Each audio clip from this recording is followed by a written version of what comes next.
नमस्कार, black and white में आपका स्वागत है। आपके साथ मैं हूं अंजना ओम कश्यप। नमस्कार, मैं हूं अंजना 2.0 और मेरी तरफ से भी खबरों के इस नए विश्लेषण में आपका स्वागत है। आज ब्लैक एंड व्हाइट में मैंने लाल रंग पहना है। ये लाल रंग माथे के उस सिंदूर का है जिसे पहलगांव हमले में आतंकियों ने उजाड़ दिया था। ये लाल रंग उस लहू का है जो बैसरन घाटी में आतंकियों ने बहाया, और ये लाल रंग उस ऑपरेशन सिंदूर का है जिसने पाकिस्तान में आतंकियों के ठिकानों को मिट्टी में मिला दिया। लाल रंग शक्ति का है, मां दुर्गा की मांग के सिंदूर का है। ये रंग हनुमान जी के चोले का भी है और हर उस मस्तक पर लगे तिलक का है जो आज गर्व से ऊंचा है। ये लाल रंग उसी सिंदूर का है जो शक्ति भी है और सम्मान भी, जो आभा भी है और आक्रोश भी। ये लाल रंग उस आग का है जो आज आतंक को जलाकर राख कर देगी। ये लाल रंग सुबह के उस सूरज का है जो आतंक के अंधेरे को पूरी तरह से मिटा देगा। इसीलिए आज ब्लैक एंड व्हाइट के सिंदूरी विश्लेषण में आपका स्वागत है।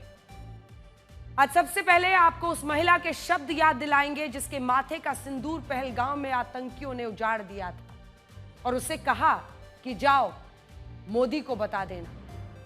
जब उस महिला ने यह सब मोदी को बताया तो मोदी ने वो कर दिखाया जिसका इंतजार देश 22 अप्रैल से कर रहा था। इसीलिए आज आपके लिए भारत के ऑपरेशन सिंदूर का एक विस्तृत विश्लेषण करेंगे और आपको सरल शब्दों में समझाएंगे कि भारत ने आतंक की फैक्ट्री में कितना बड़ा धमाका कर दिया।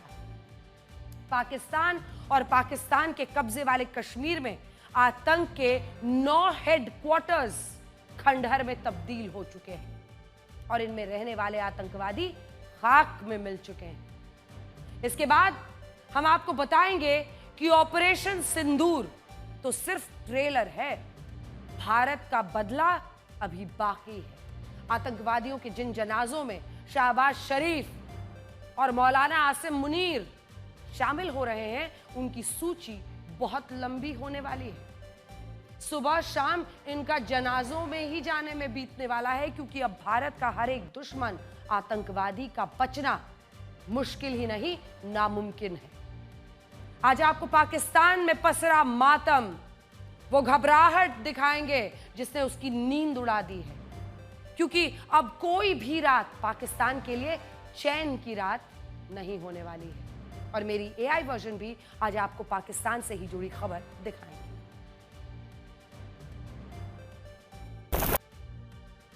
अंजना, पाकिस्तान में आतंक के अड्डों पर भारत की सेना ने जबरदस्त हमला किया, इस पर कोई सवाल नहीं है। देशभक्त भारतीयों के लिए सेना के शब्द ही सबूत हैं, लेकिन जिस तरह पूर्व में सर्जिकल स्ट्राइक्स और एयर स्ट्राइक्स के सबूत मांगे गए हैं, हो सकता है कि भविष्य में कुछ लोग अपनी राजनीति के लिए इस तरह की बातें करें। इसलिए आज खुद पाकिस्तान ऐसे सबूत देगा जिसके बाद कभी किसी को सबूत मांगने की जरूरत ही नहीं होगी। आज वो धमाके, वो जनाजे, वो मातम, वो जमींदोज हुए आतंक के ठिकाने और बदहवास पाकिस्तानी दिखाएंगे जो चीख चीख कर ऑपरेशन सिंदूर की गवाही दे रहे हैं और बता रहे हैं कि भारत ने मंगलवार की रात पाकिस्तान में जमकर बारूद बरसाया और आतंकवादियों पर कहर ढाया। जी हां, आज हम आपको पूरी कहानी दिखाएंगे। 15 दिन यानी 360 घंटे यानी 21,600 मिनट यानी 12,96,000 सेकेंड देश इंतजार कर रहा था। ये तो सब जानते थे कि अगर मोदी ने कहा है तो होगा जरूर, लेकिन आतंकी हमले की भयावहता और नृशंसता ऐसी थी कि लोग अधीर हो रहे थे। लेकिन मोदी ने कहा था कि बदला ऐसा होगा कि कल्पना से परे होगा और आतंक के आकाओं को मिट्टी में मिला देंगे। और आज आतंकियों के ठिकाने मिट्टी में मिला दिए गए हैं। और अब इसी पर एक कविता आपको बताते हैं। द्वंद्व कहां तक पाला जाए, युद्ध कहां तक टाला जाए, तू भी है राणा का वंशज, फेंक जहां तक भाला जाए। इस बिगड़ैल पड़ोसी को तो फिर शीशे में ढाला जाए, दोनों ओर लिखा हो भारत, सिक्का वही उछाला जाए। इस कविता में आज पाकिस्तान के लिए बहुत से संदेश छिपे हुए हैं। आज भारत ने बिगड़ैल पड़ोसी का ऐसा इलाज किया है कि अब उसे ये डर लगने लगा है कि कहीं हिंदुस्तान ऐसा सिक्का ना उछाल दे जिस पर दोनों तरफ भारत ही लिखा हो। शुरुआत आज हो चुकी है। तो बीती रात भारत ने आज तक की सबसे बड़ी स्ट्राइक की है। बीती रात जब लोग अपने घरों में सो रहे थे, पाकिस्तान के पंजाब में लश्कर-ए-तैयबा और जैश-ए-मोहम्मद के हेडक्वार्टर्स में आतंकी आराम फरमा रहे थे। उसी दौरान भारत की सेना और वायुसेना ने एक वेल कोऑर्डिनेटेड ऑपरेशन चलाया और इन आतंकियों के ठिकानों को ध्वस्त कर दिया। हमने इस पूरे ऑपरेशन का एक एआई वीडियो बनाया है। सबसे पहले आप इस वीडियो को देखिए ताकि आप ये समझ सकें कि ये ऑपरेशन कितना बड़ा था, कितना सफल।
तो ये पूरा आपने देखा होगा कि इस एआई वीडियो में रफाल फाइटर जेट से ही हमला हुआ है। खास बात यह है कि भारत के लड़ाकू विमानों ने अपनी सीमा क्रॉस नहीं की, बल्कि उन्होंने बिना पाकिस्तान की सीमा में दाखिल हुए भारतीय सीमा से ही मिसाइलें दागी हैं। भारतीय वायुसेना के रफाल के पास सुखोई 30 MKI और मिराज 2000 विमान कवर दे रहे थे और फिर राफेल ने यहीं से मिसाइल फायर किया। रफाल इंडियन एयरफोर्स का वो खतरनाक विमान है, गौरव है, सम्मान है, जो अपने साथ 3 अलग अलग तरह की मिसाइल्स लेकर चल रहा है। पहली है MICA जो 112 किलो वजनी है, दूसरी है मिट्योर जो 190 किलो वजन की है मिसाइल है, और तीसरी है स्कैल्प मिसाइल जो सबसे खतरनाक है। इसका वजन है 1300 किलोग्राम। पाकिस्तान में आतंकियों के ठिकानों पर यही स्कैल्प मिसाइलें गिराई गई हैं। रफाल से ये मिसाइल बिना पाकिस्तानी एयर स्पेस में दाखिल हुए फायर की गई और लश्कर और जैश के ठिकाने तबाह हो गए। इसकी खासियत यह है कि ये बंकर और कमांड सेंटर्स को ध्वस्त करने में माहिर है। ध्यान से सुनिए, बंकर्स यानी जमीन के नीचे बंकर्स और कमांड सेंटर्स को ध्वस्त करने में माहिर है। इसकी मारक क्षमता 500 से 600 किलोमीटर है और इसकी सबसे बड़ी खासियत यह है कि दुश्मन के रडार भी इसे पकड़ने में अक्षम रहते हैं। 1300 किलोग्राम वजन का वॉरहेड लेकर जा सकती है ये, कल्पना कीजिए। और एक दूसरा हथियार भी था जिसे आतंकियों के ठिकानों को नष्ट करने में इस्तेमाल किया गया है। आपके सामने है उसका एआई वीडियो। ये है हैमर बॉम्ब, हैमर मिसाइल। ये बॉम्ब कितना खतरनाक है अब जरा इसे समझिए। इसकी रेंज 60 से 70 किलोमीटर तक की है। खासियत ये एक साथ कई टारगेट्स लॉक कर सकता है। इसकी ताकत यह है कि ये बिल्डिंग से लेकर बंकर तक, जमीन के नीचे वाले बंकर तक तबाह कर सकता है। इन्हीं दोनों का इस्तेमाल किया गया है। और एक और हथियार था, कामिकाजी ड्रोन्स। इस ऑपरेशन सिंदूर में ये ड्रोन भी इस्तेमाल किया गया। कहा जा रहा है कि इससे ही टारगेट की निगरानी रखी गई। हमले के वीडियो सबूत भी इसी ड्रोन से मिले हैं। इसे इजराइल की एरोस्पेस इंडस्ट्रीज ने बनाया है। इसे कामिकाजी, ये सुसाइड ड्रोन भी कहते हैं। इसकी ऑपरेशनल रेंज 200 किलोमीटर तक है और ये हवा में 9 घंटे तक, सोचिए आप, हमने 25 मिनट में पूरे ऑपरेशन को खत्म कर दिया, ये तो 9 घंटे तक हवा में रह सकता है। इस तरह से आज भारत की सेना ने पाकिस्तान के आतंकियों को मिट्टी में मिला दिया। मोदी ने तो पहले ही कह दिया था आतंकवादियों को उनकी कल्पना से भी परे सजा मिलेगी। बात सिर्फ इतने पर ही नहीं रुकने वाली है, क्योंकि भारत ने कह दिया है कि अब अगर पाकिस्तान ने वापस कोई हमला करने की कोशिश की तो फिर ऐसा जवाब दिया जाएगा कि वो याद रखें। जिन्होंने ये हमला किया है, उन आतंकियों को और इस हमले की साजिश रचने वालों को उनकी कल्पना से भी बड़ी सजा मिलेगी। अब आतंकियों की बची खुची जमीन को भी मिट्टी में मिलाने का समय आ गया है। इस सबसे बड़ी स्ट्राइक इसीलिए कहा जा रहा है क्योंकि अभी तक ऐसा हुआ ही नहीं था कि भारत ने कोई हमला सीधे पाकिस्तान के पंजाब पर किया हो।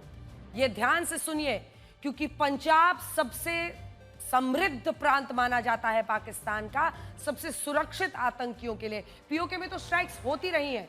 भारत कहता था कि उसने आतंकियों के ट्रेनिंग कैंप्स पर हमला किया, लेकिन यह पहली बार हुआ है कि भारत ने सीधा पंजाब में स्थित लश्कर-ए-तैयबा जैश-ए-मोहम्मद के हेडक्वार्टर्स पर स्ट्राइक की है और इन स्ट्राइक्स में हिजबुल मुजाहिदीन के 2 ठिकानों पर हमला हुआ है। इन हमलों में आतंकियों के पूरे हेडक्वार्टर्स तबाह हो गए हैं। सबसे बड़ी बात है, भारतीय वायुसेना के विमानों ने इस हमले के लिए अपनी वायु सीमा क्रॉस नहीं की। भारत की ही वायु सीमा में रहकर मिसाइल फायर की गई है, जिन्होंने एकदम प्रिसिशन स्ट्राइक की और आतंकियों के ठिकाने तबाह हो गए। बताया जाता है कि रॉ की तरफ से 21 टारगेट्स की लिस्ट दी गई थी, जिसमें से 9 पर मिसाइल स्ट्राइक्स हुई हैं। यह पहले ही तय हो गया था कि इस बार हमला सीधे आतंकी संगठनों के हेडक्वार्टर्स पर होगा। इसीलिए लश्कर का हेडक्वार्टर मुरीद के, जैश का हेडक्वार्टर बहावलपुर, दोनों पर ही टारगेट किया गया। बताया जा रहा है कि 3 मई को हुई मीटिंग में प्रधानमंत्री मोदी से इस प्लान पर चर्चा हुई थी। प्रधानमंत्री मोदी की तरफ से सेना को 5 मई को मंजूरी दी गई। 6 मई की रात को यह प्लान एग्जीक्यूट हो गया। भारत के विमानों ने अपनी सीमा में रहकर मिसाइल्स फायर किया और पाकिस्तान के आतंक के ठिकाने ध्वस्त कर दिए। आज सुबह, जैसा कि आपको ज्ञात होगा, भारत ने इस तरह के सीमा पार हमलों का जवाब देने और उन्हें रोकने तथा उनका प्रतिरोध करने के अपने अधिकार का प्रयोग किया है। यह कार्यवाही नपीतुली, नॉन एस्केलेटरी, आनुपातिक और जिम्मेदारीपूर्ण है।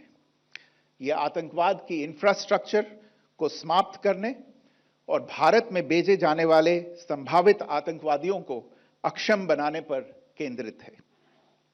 आपको यह भी स्मरण होगा कि 25 अप्रैल 2025 को संयुक्त राष्ट्र सुरक्षा परिषद ने पहलगाम आतंकवादी हमले पर एक प्रेस वक्तव्य जारी किया था, जिसमें आतंकवाद के इस निंदनीय कार्य के अपराधियों, आयोजकों, फाइनेंसरों और प्रायोजकों को जवाबदेह ठहराने और उन्हें न्याय के दायरे में लाने की आवश्यकता पर जोर दिया गया था।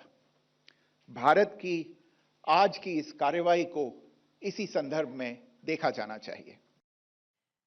यह पहलगाम का बदला जरूर है, लेकिन बदला अभी पूरा नहीं हुआ है। अभी सिर्फ पाकिस्तान को जवाब दिया गया है, इंसाफ किया गया है। पाकिस्तान को यह बताया गया है कि पहलगाम जैसी हिमाकत दोबारा करना मत, और साथ ही यह भी समझा दिया गया है कि अगर फिर कोई मिस एडवेंचर किया या भारत पर वापस हमला करने की कोशिश की तो फिर सख्ती से जवाब दिया जाएगा।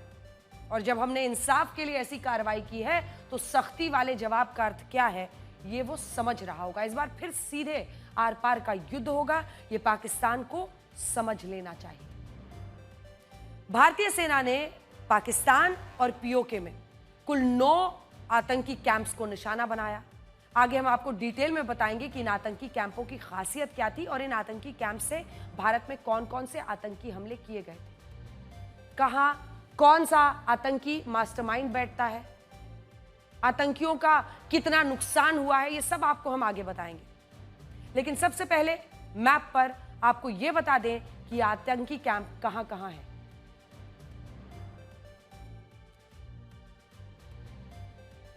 हम आपको फिर बता दें कि स्ट्राइक की खासियत यह है कि ये पाकिस्तान के अंदर हुई है। भारत की तरफ से पाकिस्तान अधिकृत कश्मीर यानी पीओके के अंदर तो स्ट्राइक्स होती रही हैं, लेकिन पहली बार पाकिस्तान के पंजाब को टारगेट किया गया है। और आज सुबह से हम आशरक पर आपको क्यों बता रहे हैं कि इसके अलग मायने हैं पंजाब में टारगेट करना, क्योंकि पंजाब को टारगेट करने पर पाकिस्तान को सबसे ज्यादा दर्द होता है। इसीलिए उन 4 टारगेट्स की सबसे पहले बात करते हैं जो पंजाब में थे। इनमें सबसे पहले है मरकज सुबहान अल्लाह, भावलपुर, पंजाब, पाकिस्तान। जैश ए मोहम्मद का हेडक्वार्टर, यहीं से आतंकियों का रिक्रूटमेंट होता था। एक के बाद एक जो बड़ी दुर्घटनाएं भारत में की हैं आतंकियों ने, उन सब की प्लानिंग यहीं पर होती थी। दूसरा, मरकज तैयबा मुरीद के पंजाब, पाकिस्तान लश्कर का आतंकी हेडक्वार्टर था। हाफिज सईद के आतंकी यहीं ट्रेन किए जाते थे। तीसरा है सियालकोट का सर्जल कैंप। चौथा है सियालकोट का ही महमूना जोया कैंप। ये हिजबुल मुजाहिदीन, अगर आप देखें तो हिजबुल मुजाहिदीन का ट्रेनिंग कैंप था और बाकी के 5 ठिकाने पीओके में थे। इसमें पहला है सवाई नाला कैंप मुजफ्फराबाद, ये लश्कर का आतंकी कैंप था। दूसरा है सैदना बिलाल कैंप मुजफ्फराबाद, ये जैश ए मोहम्मद का आतंकी कैंप था। तीसरा है कोटली का गुलपुर कैंप, ये भी लश्कर का आतंकी कैंप था। चौथा है अब्बास कैंप कोटली, लश्कर का आतंकी कैंप। यहाँ सुसाइड बॉम्बर्स बनाए जाते थे और इंडोक्ट्रिनेशन के साथ सुसाइड बॉम्बर्स, आप सोचिए किस तरह की मानसिक ट्रेनिंग ये देते होंगे, मरने को जाओ लेकिन मार के आओ। तो ये जो इंडोक्ट्रिनेशन है उसका ये सेंटर था। पांचवा बरनाला कैंप भिंबर, इस आतंकी कैंप में आईईडी बनाने की ट्रेनिंग दी जाती थी। ऑपरेशन सिंदूर 22 अप्रैल को पहलगाम में हुए विभत्स आतंकवादी हमले के शिकार मासूम नागरिकों व उनके परिवारों को न्याय देने के लिए लॉन्च किया गया था। इस कार्रवाई में 9 टेररिस्ट कैंप्स को टारगेट किया गया और पूरी तरह से इसे बर्बाद किया गया। पाकिस्तान में पिछले 3 दशकों से टेरर इंफ्रास्ट्रक्चर का निर्माण हो रहा है।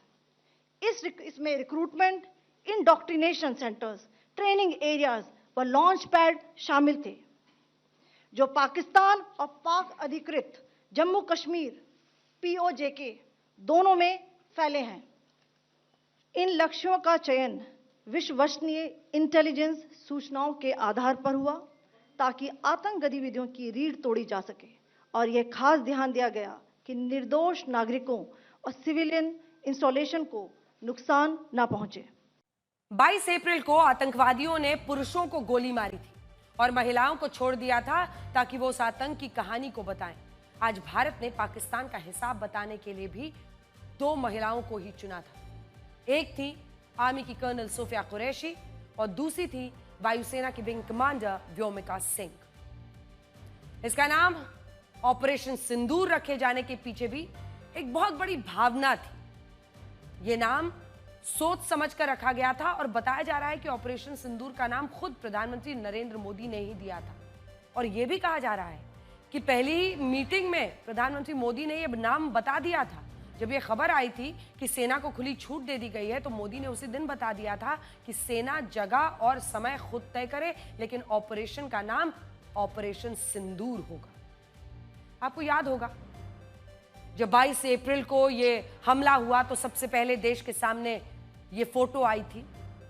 एक नई नवेली दुल्हन, एक शादीशुदा लड़की को आतंकवादियों ने कैसे उसका सिंदूर उजाड़ा था।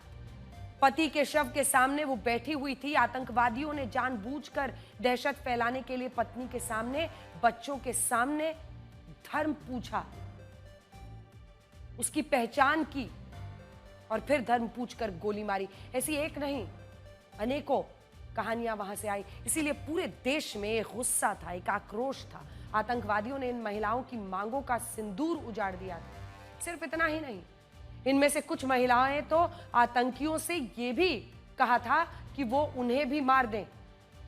इन महिलाओं ने कहा जब मेरे पति को मार दिया है तो मुझे भी मार दो। तो आतंकियों ने कहा था कि तुम्हें नहीं मारेंगे, जाकर मोदी को बता देना। महिलाओं ने मोदी को बताया और मोदी ने महिलाओं के इस उजड़े हुए सिंदूर का बदला ले लिया, पाकिस्तान को बता दिया। मेरे पति को मारा है ना, हमें भी मारो ಅಂತ ನಾನು ಅವನು ಕಿರ್ಚಿದ್ವಿ. ಅವನು ಆಚೆ ಹೋಗ್ತಿದ್ದವನು ತಿರುಗ್ಬಿಟ್ಟು नहीं मोदी को बता दो ಅಂತ ಹೇಳಿ ಹೋದ.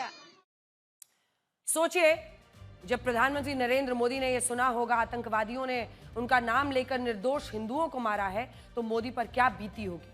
प्रधानमंत्री ने आज पूरे पाकिस्तान को एक चुटकी सिंदूर की कीमत बता दी है. मोदी ने बता दिया कि सिंदूर एक सुहागन के लिए सबसे बड़ा गर्व है. आतंकवादियों ने सिंदूर सुहागनों के उजाड़े थे, तो प्रधानमंत्री नरेंद्र मोदी ने आतंकवादियों के अड्डे ही उजाड़ दिए. इसीलिए तो आज पहलगांव के पीड़ित प्रधानमंत्री मोदी को धन्यवाद कह रहे हैं. Honestly, what I have been through or the pain that I am in right now, nothing can bring peace to that. But obviously it provides me some kind of relief that at least, through this, if nobody else in the future has to go through something like this and there is an end to terrorism, then I really hope it provides me some relief. उन्होंने जो यहाँ पे नाम दिया operation सिंदूर, वो देखकर हमें बहुत अच्छा लगा कि उन्होंने ये नाम दिया. उनको समझ में आया, हमारा मन उनको समझ में आया कि हमने क्या भुगता है. अभी 15 दिन हो गए, हम उसी में हैं, वही पहलगाम में हैं, वही टेररिस्ट की गोलियों की आवाज़ मेरे कानों में है. आज उन्होंने जो कदम उठाया है उसके लिए मैं उनको मैं अपनी तरफ से आभार मानती हूँ. मैं मोदी जी और जितने भी आर्म फोर्सेस हैं मैं उनसे बहुत बहुत थैंकफुल हूँ. उन्होंने शुभम को और बाकी जितने भी लोग वहाँ मारे गए हैं उनकी मौत ज़ाया नहीं जाने दी है. और जिस तरीके से उन्होंने जवाब दिए है, मैं हाथ जोड़ के उनसे धन्यवाद करना चाहती हूँ. बस मैम, आपका सिंदूर उजड़ा था, उस ऑपरेशन का नाम भी सिंदूर रखा गया है, इस पर क्या कहेंगी आप? सर, कल जब ये सबसे पहले चीज़ मैंने पढ़ी है ना, मैं बहुत देर तक बैठ के सिर्फ रोई हूँ. सिर्फ ये सुन के, ये पढ़ के, ये ऑपरेशन का नाम पढ़ के मैं बहुत देर तक रोई हूँ. सर, গভর্নমেন্ট অ্যাকশন নিয়েছে, আমার গভর্নমেন্টের উপর পুরোপুরি ভরসা, পুরোপুরি বিশ্বাস. ওনারা যে অ্যাকশনটা নিয়েছে সেটা প্রপার অ্যাকশন নিয়েছে, আমি তাদের কাছে ধন্যবাদ. আমার হাজব্যান্ড এটা নিশ্চয়ই দেখছেন, আর যে অপারেশন সিঁদুর লিখেছে, আমার আজকে সিঁদুর তারা কেটে নিয়েছে.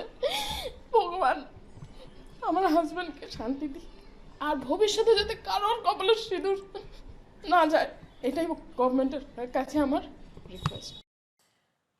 अभी हमने इन आंसुओं का हिसाब लिया है, लेकिन पाकिस्तान के लिए खतरा टला नहीं है. शहबाज शरीफ अपनी जनता को संसद से मूर्ख बना रहे हैं. वो कह रहे हैं कि पाकिस्तान ने भारत को मुंहतोड़ जवाब दिया है. पाकिस्तान तो सोशल मीडिया पर एक ऐसा प्रोपेगेंडा वॉर चला रहा है जिसमें वो खुद को विजयी बता रहा है. कल्पना कीजिए, एक के बाद एक खुद ही वहां बता रहे हैं कि जनाजे पर जाना है, जनाजे से आया हूं, जनाजे पर जनाजा वहां निकल रहा है और अपने आप को विजयी बता. लेकिन हम पाकिस्तान के लोगों से कहना चाहते हैं कि अपनी सेना के बहकावे में ना आए. आज की रात भी आतंकी कैंपों के लिए भारी हो सकती है. आपने शायद गौर नहीं किया, लेकिन सेना की प्रेस कॉन्फ्रेंस में आतंकी ठिकानों की लिस्ट बहुत लंबी थी और हमला अभी केवल 9 ठिकानों पर ही हुआ है. आपकी टीवी स्क्रीन पर हम आपको वो लिस्ट दिखा रहे हैं. देखिए, इसमें 21 नाम शामिल हैं, लेकिन हमला अभी केवल 9 टारगेट्स पर हुआ है. यानी पाकिस्तान के लिए ये हमला तो बस ट्रेलर था, पिक्चर शुरू होगी. इस लिस्ट में हमने उन जगहों पर टिक मार्क लगा दिया है जिनको तबाह किया जा चुका है. इसमें सवाई नाला सैयद ना बिलाल, गुलपुर कोटली, बरनाला महमूद जोया सर्जल, मुरीद के और भावलपुर जैसी जगह हैं जहां के आतंकी ठिकानों पर हमला किया गया है. इसके अलावा आप जितने भी नाम इसमें देख रहे हैं उन पर आज की रात भारी है. अब ये सवाल उठ रहे हैं कि स्ट्राइक में पाकिस्तान को क्या नुकसान हुआ और खास तौर पर पाकिस्तान के कौन से बड़े आतंकी मारे गए. क्योंकि पाकिस्तान के मुरीदके से जो तस्वीरें आ रही हैं वो कई तरह के सवाल उठा रही हैं. तो मुरीदके में लश्कर के हेडक्वार्टर पर यह हमला हुआ है जिसमें कई आतंकियों के मारे जाने की खबरें हैं. लेकिन सवाल यह है कि ऐसा कौन सा आतंकी मरा जिसके शव को पाकिस्तान के झंडे से लपेट कर दफनाया गया, और खास तौर पर उसके लिए पाकिस्तान के राष्ट्रपति. आपने देखा वो जो रीत था फूलों का, उस पर लिखा है प्रेसिडेंट, और उसके बाद जो है उस पर लिखा है COAS यानी चीफ ऑफ आर्मी स्टाफ, यानी वही जनरल मौलाना हाफिज मुनीर, सेना प्रमुख. दोनों की तरफ से फूल भेजे गए थे. तो आतंकी जनाजे पर यह सजदा देखिए मुनीर का। ये तस्वीरें आज इस आतंकी के जनाजे की हैं जिसमें पाकिस्तानी सेना पुलिस के अफसर भी दिख रहे हैं। बाकायदा पूरे सैन्य सम्मान के साथ इसे सुपुर्दे खाक किया जा रहा है। ये तस्वीरें बता रही हैं कि पाकिस्तान में सेना और आतंकियों का बहुत याराना है। कैसा मुल्क है ये, समझ के परे है। आतंकियों का जनाजा खुलकर सैनिक पुलिस वाले सब ढो रहे हैं, आतंकी वहां पर नमाजे जनाजा, ये कुछ भी नहीं है। अब जो अगली तस्वीर हम आपको दिखा रहे हैं उसे देखकर आप और हैरान रह जाएंगे। ये एक आतंकी है, इस शख्स को जिसे आप देख रहे हैं ये एक आतंकी है जो नमाजे जनाजा पढ़ा रहा है। इसका नाम है आतंकी हाफिज अब्दुल रऊफ। ये एक डेजिग्नेटेड टेररिस्ट है। टेररिस्ट की लिस्ट पर, बाकायदा इंटरनेशनल टेररिस्ट की लिस्ट पर इसका नाम है। लेकिन अब ये आतंकवादी न सिर्फ आतंकियों के जनाजे में शामिल है, नमाज भी पढ़वा रहा है, आतंकियों की आत्मा की शांति के लिए दुआ भी करवा रहा है, और उसके साथ पुलिस और सेना के अधिकारी खड़े दिख रहे हैं। ये है पाकिस्तान, पूरा विश्व इसे देखे। इस जनाजे में पाकिस्तान पंजाब पुलिस के आईजी भी शामिल हुए हैं। हाफिज अब्दुल रऊफ लश्कर तैयबा का एक बहुत बड़ा आतंकवादी है। वो फलाए इंसानियत नाम की एक संस्था चलाता है जो असल में लश्कर का सिर्फ एक फ्रंटल है। 2009 तक एलिटी फलाहे इंसानियत का इस्तेमाल फंड रेजिंग के लिए, यानी कैसे कहां से पैसा इकट्ठा करना है, कहीं धर्म के नाम पर भी, कहीं दूसरे नाम पर भी, कहीं पर विक्टिम कार्ड खेल के, यही काम था इस शख्स का। लेकिन अब्दुल रऊफ को यूनाइटेड नेशंस ने, जी हां यूएन ने आतंकवादी घोषित किया है, और उसके साथ देखिए पूरी लाइन खड़ी है फौजियों की। यह है पाकिस्तान पूरे विश्व के लिए। इस आतंकी हमले से उनकी पोल तह तक तह खुल रही है। लेकिन इसके बाद भी देखिए वो किस दिलेरी से पुलिस सेना के अफसरों के बीच नमाजे जनाजा पढ़वा रहा है। सब सिर झुकाए खड़े हैं पीछे। वैसे तो पाकिस्तान बहुत कहता है कि आतंकवादियों से उसका कोई लेना देना नहीं है, उसके मुल्क में आतंकवादी नहीं है, वो तो खुद आतंकवाद का पीड़ित है कहता है। लेकिन ये सबूत बता रहा है, जैसा हमने आपको शुरू में कहा था कि वो चीखें जो पाकिस्तान से निकली हैं वो गवाही देंगी, जो जनाजे निकले हैं, जो आग लगी है वो गवाही देगी, और गवाही देगी ऐसी तस्वीरें जहां पर आतंकवादी खुले में नमाजे जनाजा पढ़ रहे हैं और पीछे सेना और फौजी, सैनिक, पुलिस वाले सब साथ खड़े हैं। ये सबूत बता रहा है पाकिस्तान एक आतंक परस्त मुल्क है जो आतंकवादियों को पाल पोस कर बड़ा करता है, फिर उनसे भारत में आतंकवाद फैलाता है। अगर वो मारे जाते हैं तो जनाजे में जाकर सिर झुकाता है। अपने सैनिकों को स्वीकारे ना स्वीकारे, आतंकवादियों के सामने तो जाकर सिर झुकाना पड़ता है, वरना जब जनाजे इनके निकलेंगे और इनसे सेना वालों के खिलाफ, अफसरों के खिलाफ विद्रोह अगर हो जाएगा तो फिर कैसे संभालेंगे। देश में किसी को सेना के शौर्य और साहस पर संदेह नहीं है। हिंदुस्तानियों के लिए सेना के शब्द पत्थर की लकीर है, शब्द ही सबूत है। पाकिस्तान में आतंकवादी ठिकानों पर हमला हुआ, इस पर कोई सवाल नहीं। देशभक्त भारतीयों के लिए तो सेना के शब्द ही सबूत हैं। लेकिन जिस तरह पूर्व में सर्जिकल स्ट्राइक्स और एयर स्ट्राइक्स के सबूत मांगे गए, हो सकता है भविष्य में कुछ लोग अपनी राजनीति के लिए इस तरह की बातें करें। बालाकोट एयर स्ट्राइक के बाद कुछ लोगों ने कहा था कि कुछ पेड़ गिरे हैं, किसी ने कहा छोटा सा गड्ढा हुआ है, किसी ने कहा कुछ कौवे मरे हैं, और आपको आसपास भी ऐसे लोग घूमते फिरते दिख जाएंगे जो कहेंगे हुआ क्या है। लेकिन आज खुद पाकिस्तान ऐसे सबूत देगा जिसके बाद कभी किसी को सबूत मांगने की जरूरत ही नहीं होगी। आज वो धमाके, वो जनाजे, वो मातम, वो जमींदोज हुए आतंक के ठिकाने और बदहवास पाकिस्तानी दिखाएंगे जो चीख चीख कर ऑपरेशन सिंदूर की गवाही खुद दे रहे हैं। आज वो वाकई भारत के लिए रिपोर्टर्स बन गए, और एक एक आतंकी ठिकाना जहां पर तबाही हुई थी वो उनके लिए टूरिस्ट स्पॉट बन गया। सब पहुंचे, भारी तादाद में पहुंचे, तरह तरह के वीडियो बनाए, वीडियो डाला और खुद ही सबूत दिया। भारत ने मंगलवार की रात पाकिस्तान में जमकर बारूद बरसाया, आतंकवादियों पर कहर ढाया। ये पाकिस्तान ही बता रहा है, वहां के वीडियोस बता रहे हैं। ये तस्वीर अब देखिए, लश्कर तैयबा के मुरीद के हेडक्वार्टर्स की तस्वीर है जिसे भारतीय सेना ने पूरी तरह से मिट्टी में मिला दिया। अब वहां सिर्फ पत्थर है, मलबा बचा है। प्रधानमंत्री मोदी ने कहा था कि अब आतंकवादियों की बची खुची जमीन को मिट्टी में मिलाने का समय आ गया है और ये तस्वीरें इस बात का सबूत है कि आतंक के मुरीद के अड्डे को मिट्टी में मिला दिया गया है। तो खुद ही वहां से गवाही आ रही है, खुद ही वो सबूत भेज रहे हैं। ये तस्वीरें आतंक के बहावलपुर अड्डे की हैं जो अब हम आपको दिखाएंगे, क्योंकि इसमें जैश ए मोहम्मद के आतंकवादी रहते थे। इसका नाम है मरकज सुभान अल्लाह, जो अब पूरी तरह से मलबे में तब्दील हो चुका है। इस अड्डे पर आतंकवादियों की ट्रेनिंग होती थी और ये जैश का मुख्यालय था।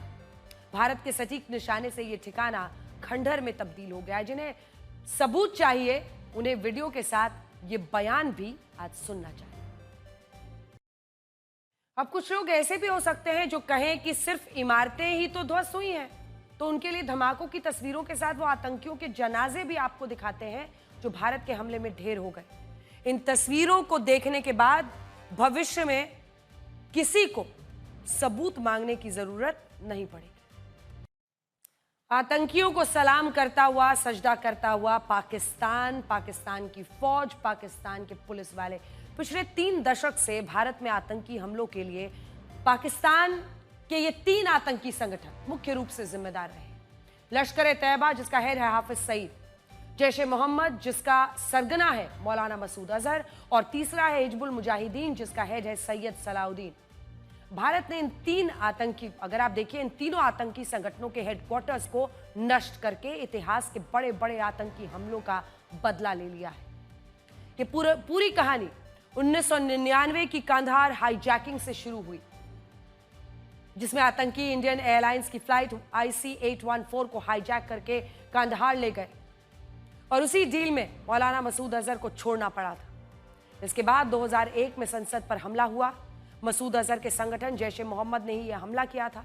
इस हमले में 9 लोगों की मौत हुई, 18 घायल हुए। फिर अगले ही साल 2002 में गुजरात के अक्षरधाम मंदिर पर आतंकी हमला हुआ। ये लश्कर ने किया था। इसमें 31 लोगों की मौत हुई, 80 घायल हुए।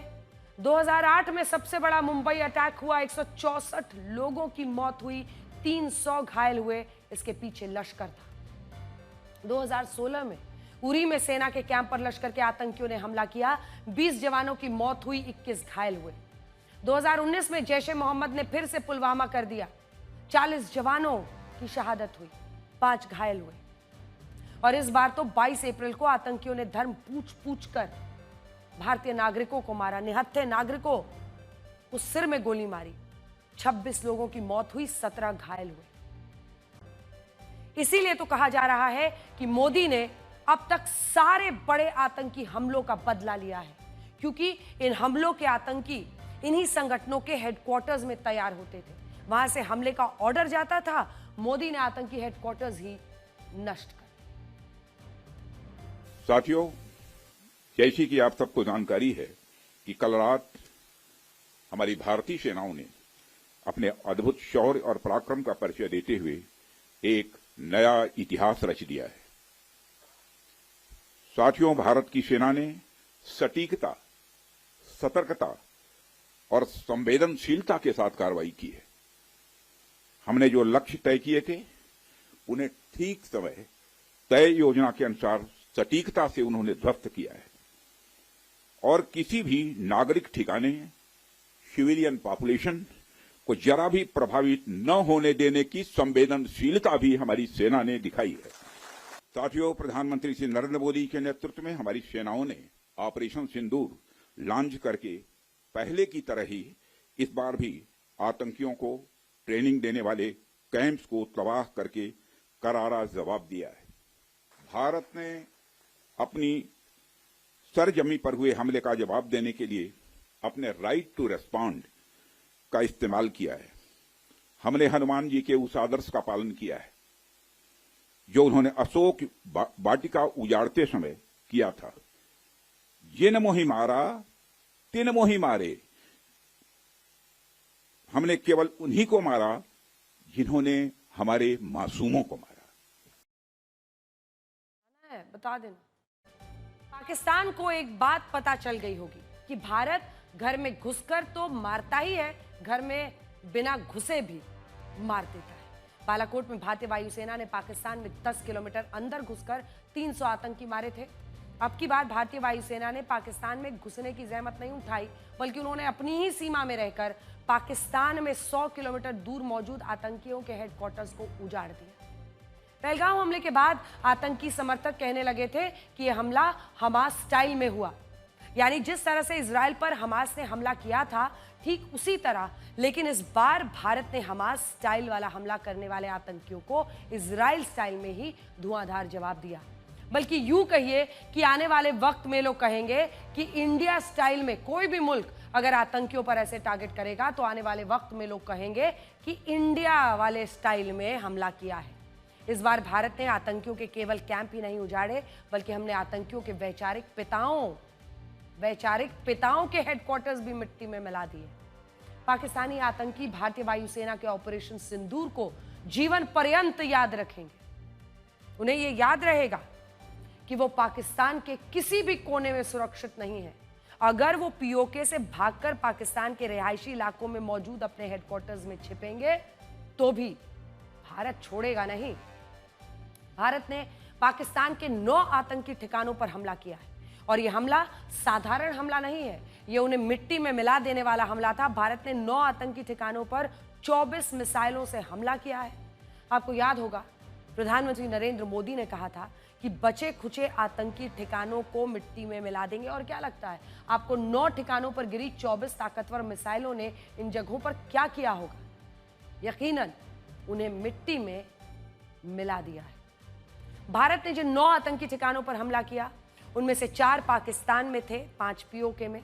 मैप के जरिए अगर हम आपको दिखाएं तो भारतीय जो फाइटर जेट है उन्होंने अपनी सीमा में रहते हुए पाकिस्तान के 4 आतंकी ठिकानों को तबाह किया है। सबसे बड़ा हमला पाकिस्तान के पंजाब प्रांत में हुआ। यहां पर बहावलपुर में आतंकी संगठन जैश ए मोहम्मद के हेडक्वार्टर्स मरकज सुबहान अल्लाह मिसाइल अटैक किया गया। अंतर्राष्ट्रीय सीमा से 100 किलोमीटर दूर है। भारतीय वायुसेना ने अपनी सीमा में रहकर अपनी मिसाइलों से 100 किलोमीटर दूर मौजूद ठिकानों को ध्वस्त किया। दूसरा पाकिस्तान के मुरीदके में हाफिज सईद के हेडक्वार्टर्स पर हुआ है। यहाँ पर मरकज तबाह हुआ है। एक एक करके ये तमाम जो हमले हुए हैं वो हम आपको दिखा रहे हैं। आप सोचिए पाकिस्तान सेना कितनी बड़बोली है कि उन्हें लगा कि भारत हमला ही नहीं करेगा। उन्हें लगा कि पीओके से सारे आतंकी पाकिस्तान ले जाएंगे तो भारत वहां हमला नहीं करेगा। भारत ने यह अटैक करके अपनी ताकत का नमूना पेश किया है। भारत ने बता दिया कि पाकिस्तान के किसी भी हिस्से में हमला करने के लिए हमें वहां तक जाने की जरूरत नहीं है, हम यहीं से मिट्टी में मिला देंगे। तो हम आपको फिलहाल बता रहे हैं कि जो ये हेडक्वार्टर है आतंक के, ये हेडक्वार्टर्स हमने पंजाब में पाकिस्तान में जाकर अगर ध्वस्त किए हैं तो ये भारत की कितनी बड़ी जीत है। और इसी के साथ अब हम आपको कुछ वीडियोस भी यहां पर बड़ी स्क्रीन पर दिखाना चाहते हैं। तो अब हम आपको इस हमले से जुड़े वो वीडियोस दिखाते हैं जिसको देखने के बाद कोई भी स्ट्राइक के सबूत नहीं मांगेगा। तो आइए अब इस बड़े स्क्रीन पर हम आपको दिखाते हैं बहावलपुर पाकिस्तान मरकज सुबहान अल्लाह जैश ए मोहम्मद का ये हेडक्वार्टर्स, और यहीं पर जब आज पूरा प्रेजेंटेशन भी दिया जा रहा था। अगला दिखाइए मुरीद के पाकिस्तान, ये मरकज तैयबा है, लश्कर तैयबा का हेडक्वार्टर है जिस पर हमने जबरदस्त हमला किया है। और इसी के बाद जो तीसरा है वो मुरीद के पाकिस्तान का है, सियालकोट पाकिस्तान सर्जिकल कैंप हिजबुल मुजाहिदीन का, जहां पर हमने हमला किया है। और जो अगला है वो भी आपको बता दें क्योंकि सियालकोट पाकिस्तान महमूद जोया कैंप, और ये चारों के चारों ठिकाने जो हमने ध्वस्त किए हैं ये पंजाब पाकिस्तान में है। इस बात पर गौर कीजिए क्योंकि अब तक हमने कभी भी, अगर आप एयर स्ट्राइक्स हो, सर्जिकल स्ट्राइक्स हो, हमने पंजाब में हमला नहीं किया था, तभी पंजाब में ये सुरक्षित रखते थे आतंकियों को। अब इसके बाद जो ये तमाम है ये सभी आपने देख लिए। ये पंजाब पाकिस्तान में जो हमने हमला किया है इसका सिग्निफिकेंस बहुत बड़ा है और ये साथ ही ये भी बताता है कि भारतीय सेना ने इस बार ये ठाना था कि हम जड़ों तक जाएंगे, आतंक के जड़ में हम पहुंचे और वहां पर हमने इस बार भारतीय सेना ने अपने हमलों से पाकिस्तानी सेना को ही नहीं बल्कि पाकिस्तानी आतंकियों के सरगनाओं को बता दिया है कि वो कहीं छिप नहीं पाएंगे। जिन आतंकी हेडक्वार्टर्स को हमने मिसाइलों से गिराया वो आतंक के सबसे बड़े सेंटर्स हैं। एक एक करके हमने हर सेंटर आपको दिखा दिया है। बात जरा आज इसकी भी होनी चाहिए कि मसूद अजहर ने आज किस तरह से इंटरव्यू के जरिए रो रो कर ये कहा कि अच्छा होता मैं भी मर जाता। वो ऐसा क्यों कह रहा था? दरअसल उसके पूरे के पूरे परिवार को बर्बाद कर दिया है भारत के हमले में आतंकी मसूद अजहर, लेकिन बच गया है। अब उसने अपने हेडक्वार्टर्स पर हुआ यह हमला देखा, कांप उठा है। दरअसल ये वही जगह थी जिसके मंच से मसूद भारत विरोधी बयानबाजी करता था, लोगों को भड़काता था, आतंकी हमलों की चेतावनी देता था। भारत ने उसकी कल्पना से परे जाकर उसके हेडक्वार्टर्स को ही बॉम्ब से उड़ा दिया। भारत के इस हमले को देखकर मसूद अजहर मौत की भीख मांगने लगा है। कह रहा था अच्छा होता मैं भी मर जाता। मिसाइल हमले में आतंकी मसूद के परिवार के 10 लोग मारे गए। उनकी मौत देखकर मसूद खुद की मौत मांगने लगा। शायद इसे ही कर्मों का फल कहते हैं। जिस तरह अधर्म के प्रतीक रावण ने भी अपनी मौत से पहले अपने कुल की मौत देखी थी, ठीक वैसे ही सैकड़ों मासूमों का हत्यारा आतंकी मसूद अपने परिवार वालों की मौत देखकर खुद की मौत की गुहार लगा रहा है। ऑपरेशन सिंदूर उन बहन और बेटियों के प्रति प्रधानमंत्री मोदी जी और देश की सेना की एक संवेदना है। जिन लोगों ने भारत की बहन और बेटियों के सिंदूर को छीनने का दुस्साहस किया था, कल की स्ट्राइक में उन्हें अपना खानदान खोना पड़ा है और दुश्मन के काराना हरकतों का जवाब ये नया भारत इसी मजबूती के साथ देगा। यह प्रधानमंत्री जी ने पहले दिन ही देशवासियों को आश्वस्त किया था और कल की घटना में एक बार फिर से नए भारत ने यह साबित भी किया है। योगी आदित्यनाथ मुख्यमंत्री उत्तर प्रदेश के ये कहते हुए कि ये नया भारत है और नया भारत किस तरह से अपने नागरिकों के लिए इंसाफ लेता है, इसकी गवाही भारतीय सेना ने दी है और यही आज पूरा देश कह रहा है। देश में जो सेंटिमेंट है वो यही है, जय हिंद की सेना। अब देखिए, जैश के हेडक्वार्टर के अलावा भारतीय सेना ने हाफिज सईद के लश्कर ए तैयबा का हेडक्वार्टर भी मिसाइल से उड़ाया है, जिसकी चर्चा हम लगातार कर रहे हैं। मरकज तैयबा 2008 का जो मुंबई अटैक था उसमें शामिल आतंकियों को यहीं पर ट्रेनिंग मिली थी, चाहे वो अजमल आमिर कसाब हो, डेविड कोलमन हेडली हो, इन सब की ट्रेनिंग इसी मुरीद के में हुई थी। आप किसी फौजी से सुनेंगे तो बीते कुछ दशकों में जहां पर सबसे ज्यादा उनका ध्यान रहता था वही वो हमेशा सुनते आए हैं, बहावलपुर मुरीद के। ये दोनों एपी सेंटर है। और तीसरा सियालकोट। जब पाकिस्तान के आतंकी हेडक्वार्टर नहीं बचे तो सियालकोट के आतंकी कैंप कहां से बचने वाले थे? भारतीय वायुसेना सियालकोट में ही 2 आतंकी कैंप्स को निशाना बनाया है। Surgical camp, Mahmood Joya camp, ये तमाम ट्रेनिंग सेंटर्स थे। यहाँ का सरगना है सैयद सलाउद्दीन। इसी साल मार्च में सर्जिकल कैंप से आए आतंकियों ने जम्मू कश्मीर पुलिस के 4 जवानों को मारा था। महमूद जोया कैंप के आतंकी पठानकोट एयरफोर्स जो एयरफोर्स के एयरबेस में हमला था उसमें वो शामिल थे। ये उसका भी बदला था। ऑपरेशन सिंदूर में भारतीय सेना ने पाकिस्तान को चौंका दिया। दरअसल उन्हें लगा था कि अगर भारत ने अटैक किया तो ज्यादा से ज्यादा पीओके के क्षेत्रों पर हमला होगा। पहले से वहां कह रहे थे कि आटा सामान इकट्ठा कर लो, फिर वो आटा छीन कर वहां से पंजाब ला रहे थे। लेकिन यहां तो पाकिस्तान ने कल्पना भी नहीं की थी कि भारतीय सेना पाकिस्तान के शहरों में मौजूद आतंकी ठिकानों पर हमला करेगा। पंजाब पाकिस्तान में मौजूद ठिकानों पर हमला करेगा, बहावलपुर मुरीद के सियालकोट पर हमला करेगा। भारत ने पाकिस्तान के मौजूद आतंकी ठिकानों के अलावा पीओके के 5 आतंकी कैंपों पर भी हमला किया है। एक एक करके हम आपको मैप पर दिखा ही रहे हैं जहां जहां पर ये हमले हुए हैं। ये कुल मिलाकर बताता है कि जो आतंकी कैंप्स यहां पर हैं, चाहे वो सोनमर्ग का हमला हो, गुलमर्ग में जो आतंकी हमला हुआ था, अमरनाथ जाने वाले हमारे श्रद्धालुओं पर हमला था, वो सब कुछ इन्हीं इलाकों से होता रहा है। और इसीलिए अगर आप देखें तो हम ज़कीउर रहमान लखवी जो 26/11 वाला आतंकी था, पिछले साल तीर्थयात्रियों पर हुए आतंकी हमले में गुलपुर से आए लश्कर आतंकी शामिल थे। 26/11 आतंकी हमले का मास्टरमाइंड ज़कीउर रहमान लखवी इस कैंप में आता था। लश्कर का अब्बास कैंप आत्मघाती हमलावर बनाता था, सुसाइड बॉम्बर्स। इस ट्रेनिंग कैंप में 50 से ज्यादा आतंकियों का ब्रेन वॉश करके आत्मघाती हमलावर उन्हें बनाया जाता था। भारतीय सेना ने पीओके के भिंबर में भी जहां पर आईईडी बनाने की ट्रेनिंग दी जाती थी उसको भी उड़ा दिया है। भारतीय सेना के इन हमलों का पाकिस्तान के पास कोई जवाब था नहीं। ये हमले इतने सटीक थे कि जिन टारगेट्स को हमने लॉक किया केवल उन्हीं इमारतों को हिट किया। मतलब प्रिसिशन अटैक्स में इस तरह की कामयाबी अपने आप में एक नई कहानी लिख रही है, एक नया सबक बनेगी तमाम देशों के लिए। ऑपरेशन सिंदूर एक लंबी प्लानिंग के बाद हुआ, इसीलिए इसमें तीनों सेनाएं एक साथ काम कर रही थी। निशाना सिर्फ पीओके नहीं था, पाकिस्तान भी था, इसीलिए सेना कोई लूप होल नहीं छोड़ना चाहती थी। भारतीय सेना ने हमले का प्लान ए ही नहीं प्लान बी भी बनाया। चलिए अब हम आपको लिए हमले का जो प्लान है वो डिकोड करके जरा बताते हैं। भारतीय सेना इस बार केवल आतंकी कैंपों के टारगेट नहीं करना चाहती थी, बल्कि वो आतंकी सरगनाओं को बड़ा संदेश देना चाहती थी। इसीलिए 2 टारगेट्स चुने गए फिलहाल। पहला पीओके का आतंकी कैंप और दूसरा आतंकी संगठन के हेडक्वार्टर। सेना का मानना था कि हेडक्वार्टर पर हमला होने के बारे में आतंकियों ने सोचा नहीं होगा, वहां पर करना सरप्राइज फैक्टर। इस टारगेटेड हमले से पहले पाकिस्तान को हर छोर से फंसाया गया। अरब सागर में भारतीय नौसेना ने उसको बिजी रखा।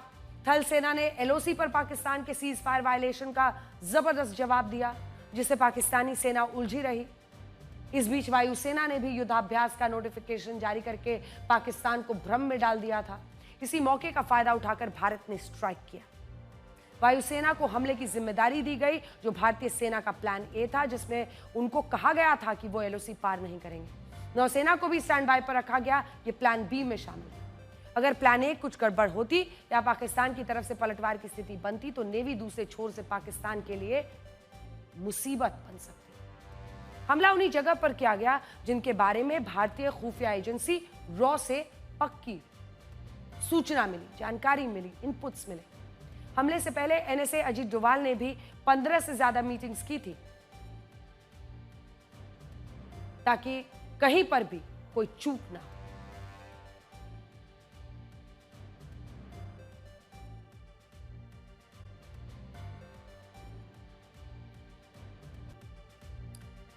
और माथे का सिंदूर उजाड़ा, उसी सिंदूर को बारूद बनाया, आतंक को जड़ से उखाड़ा।